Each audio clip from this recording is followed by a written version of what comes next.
ako. Ba't ako tinablan ng cancer? Hindi naman kami mayaman.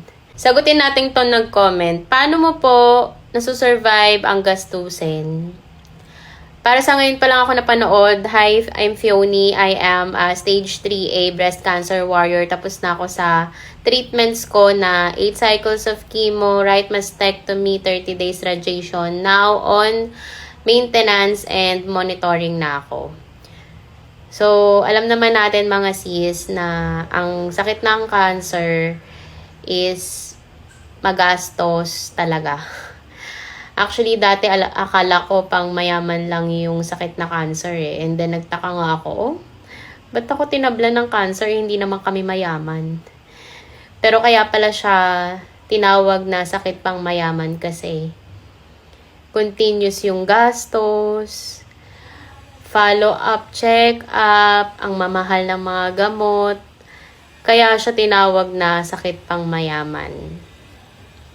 First, mga sis, nagpapasalamat ako sa God's provision kasi hindi naman ako aabot sa ganitong estado kung wala ang provision ng Panginoon. Next is, hindi ako tumigil sa pagtatrabaho, mga sis. Kahit on treatment ako, ongoing ang chemo ko before, hindi ako nag-stop mag-work. Nagli-leave lang ako 1 day before, during, and 3 days after chemo kasi every 21 days naman yung cycle ko nun. And after ng 8 cycles of chemo ko, nagpa-right mastectomy ako.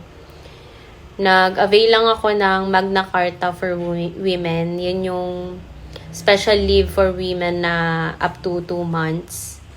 Then, dahil nag-overlap sila ng radiation therapy ko, nag-extend pa ako ng another month. Before ako ma-diagnose, mga sis, hindi ako mahilig umabsent. Hindi ko ginagamit yung sick leave ko. Kahit na masama yung pakiramdam ko, may sakit ako, nagre-report pa rin ako sa work. So, parang na-reap ko siya nung kinailangan ko na. Kasi, nakaipon ako nun siguro mga 60 days na sick leave. Kasi medyo matagal na rin ako sa company namin. So, ayun, may accruals and then yung mga naipon kong leave sa previous year. So, nagamit ko siya during that time. And then, ngayon na nakabalik na ako sa work, ayun, tuloy-tuloy pa rin yung trabaho ko. Tapos, mga sis, bukod pa doon, naghanap ako ng pwedeng sideline, part-time, kasi alam nyo naman na talagang magastos, mabigat ang mga gastusin sa cancer. And hindi nyo na itatanong, mga sis, ako ay provider din ng family. Hindi na-require, hindi hiningi, pero nakita ko yung pangangailangan sa pamilya namin, kaya kusa na ako na mag-support sa family. So, ayun, meron kaming pinapaaral na college, yung kapatid ko. And, yun, mga other bills pa na binabayaran bukod sa medication ko. And God is good kasi tuloy-tuloy naman ang income, tuloy-tuloy na may blessing. Cycle lang siya. May nare-receive akong blessing, nagagamit ko rin siya sa medication ko, sa treatment ko, ganun lang. Tuloy-tuloy lang.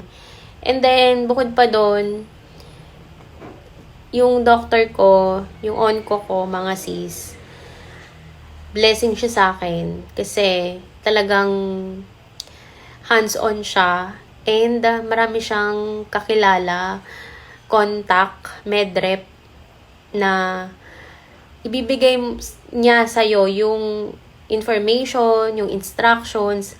Ang gagawin mo na lang talaga is aasikasuhin.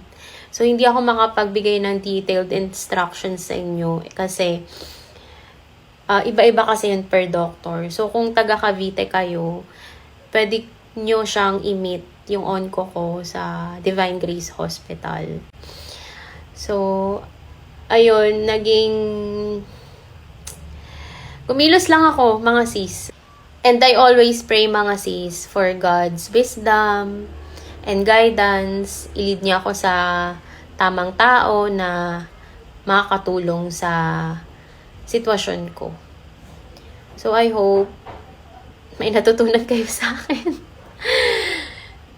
Tuloy lang ang buhay hanggang ngayon, mga sis. Lumalaban pa din ako kasi hindi natatapos sa treatments. Ang sakit natin, hindi siya parang trangkaso, lagnat, ubo, sipon na kapag gumaling is okay na. Ngayon, continuous ang monitoring, continuous din ang medication. Ganun. Kailangan lang natin lumaban palagi sa buhay, mga sis. May Diyos naman na laging nakasubaybay and hindi tayo pababayaan.